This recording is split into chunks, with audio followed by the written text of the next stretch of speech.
Chers frères et sœurs, dans notre quête de la proximité d'Allah et du salut éternel, nous sommes confrontés à un ennemi invisible, rusé et implacable, Satan. Ce djinn rebelle, banni de la miséricorde divine, a juré d'égarer l'humanité et de la détourner du droit chemin. Pour atteindre son objectif, Satan utilise une multitude de ruses et de stratagèmes. Il s'adapte à chaque individu, exploite ses faiblesses et lui tend des pièges subtils.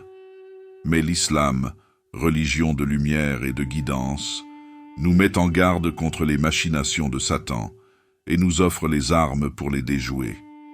Dans cette vidéo, nous allons explorer en profondeur les 3 ruses principales du diable, telles qu'elles sont décrites dans le Coran et la Sunna. En comprenant ces méthodes, nous pourrons mieux nous protéger et renforcer notre foi. Première ruse, l'oubli.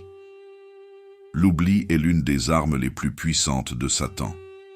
Il s'efforce d'effacer de nos cœurs le souvenir d'Allah, de ses commandements et de ses promesses. Il nous pousse à négliger nos obligations religieuses, à retarder nos prières, à oublier la lecture du Coran et l'invocation. Exemple. Oublier l'heure de la prière. Oublier de réciter les zikrs, invocations, matin et soir. Oublier de payer la zakat. Oublier de se repentir de ses péchés. Comment se protéger? Cultiver le dhikr, le souvenir d'Allah, en tout temps. Organiser son temps et se fixer des rappels pour les obligations religieuses. S'entourer de personnes pieuses qui nous rappellent Allah. Demander à Allah de nous protéger de l'oubli. Deuxième ruse, le désespoir. Satan s'efforce de nous faire perdre espoir en la miséricorde d'Allah. Il nous rappelle nos péchés passés, nous fait douter de notre capacité à changer et nous pousse au désespoir. Il nous murmure que nos efforts sont vains, que le pardon est impossible et que l'enfer est notre destin inévitable. Exemple, se décourager après avoir commis un péché, penser qu'Allah ne nous pardonnera jamais, abandonner la pratique religieuse par sentiment d'impuissance, se laisser submerger par les épreuves et les difficultés. Comment se protéger? Se rappeler la miséricorde infinie d'Allah et son amour pour ses serviteurs. Se rappeler que le repentir sincère efface les péchés passés.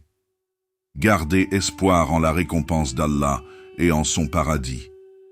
S'appuyer sur la patience et la persévérance. Troisième ruse, l'embellissement du mal. Satan s'efforce de nous faire paraître le mal attrayant et séduisant. Il embellit les péchés, les présente comme des plaisirs inoffensifs et nous pousse à les commettre. Il nous incite à suivre nos passions, à succomber aux tentations et à nous éloigner de la voie d'Allah. Exemple. Présenter l'alcool comme un moyen de se détendre et de s'amuser. Présenter les relations hors mariage comme une expérience libératrice. Présenter la richesse et le pouvoir comme des signes de succès et de bonheur. Présenter les mauvaises actions comme des actes de courage et de liberté. Comment se protéger? Se rappeler les conséquences néfastes du péché dans ce monde et dans l'au-delà. Cultiver la piété et la crainte d'Allah. S'entourer de bonnes influences et éviter les mauvaises fréquentations. Demander à Allah de nous protéger des tentations et de nous guider sur le droit chemin. Chers frères et sœurs, Satan est un ennemi rusé et persévérant. Il ne cessera jamais de nous tenter et de nous égarer. Mais en étant conscients de ses ruses, en nous armant de foi et de piété, nous pouvons le vaincre et protéger notre âme. N'oublions jamais que Allah est plus puissant que Satan. Il nous a donné le libre arbitre, mais il nous a aussi donné la guidance et les moyens de résister aux tentations.